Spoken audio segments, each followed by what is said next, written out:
Pak Muhyiddin adalah seorang marbot masjid yang sederhana. Setiap hari, ia merawat masjid kecil di desanya dengan sepenuh hati. Meski usia sudah menua, tubuhnya tetap sigap membersihkan lantai, menyapu halaman, dan memastikan masjid selalu rapi.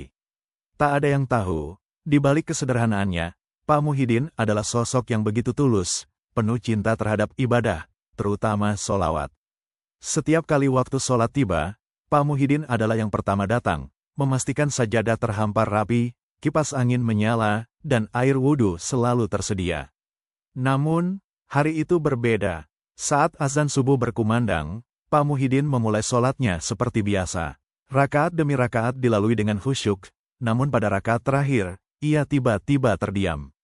Tubuhnya yang biasanya tegap, mendadak jatuh sujud. Tak pernah ia bangun lagi dari sujudnya.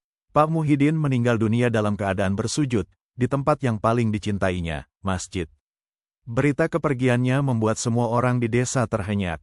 Pak Muhyiddin, yang tak pernah banyak bicara, telah pergi dengan cara yang begitu mulia. Ketika jenazahnya hendak dimakamkan, para tetangga kaget bukan main. Masjid dan rumahnya dipenuhi oleh orang-orang yang tidak dikenal. Mereka datang dari jauh, dari berbagai daerah. Mereka semua menangis, mendoakan, dan ikut mengangkat keranda Pak Muhyiddin. Siapa mereka? Mengapa begitu banyak yang datang melayat Pak Muhyiddin? Tanya salah satu tetangga dengan bingung. Seorang pria berusia parubaya, yang juga datang dari jauh, kemudian menceritakan hal yang membuat tetangga terharu. Pak Muhyiddin adalah orang yang sangat istimewa. Setiap malam, ia tidak pernah absen membaca sholawat.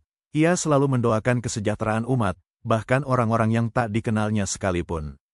Saya adalah salah satu orang yang pernah dibantu doanya. Dulu, saya mengalami masa sulit, tapi doa Pak Muhyiddin membuat hidup saya berubah, ungkap pria itu dengan mata yang berkaca-kaca.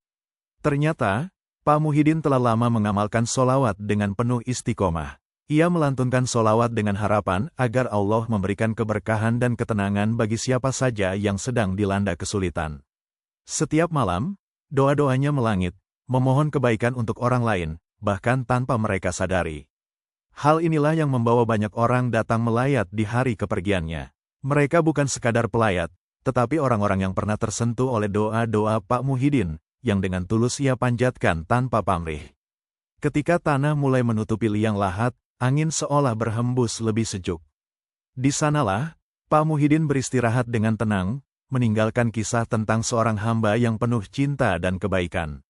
Bukan materi yang ia wariskan, melainkan doa dan sholawat yang ikhlas, yang menyebar seperti cahaya, menerangi kehidupan orang-orang di sekitarnya.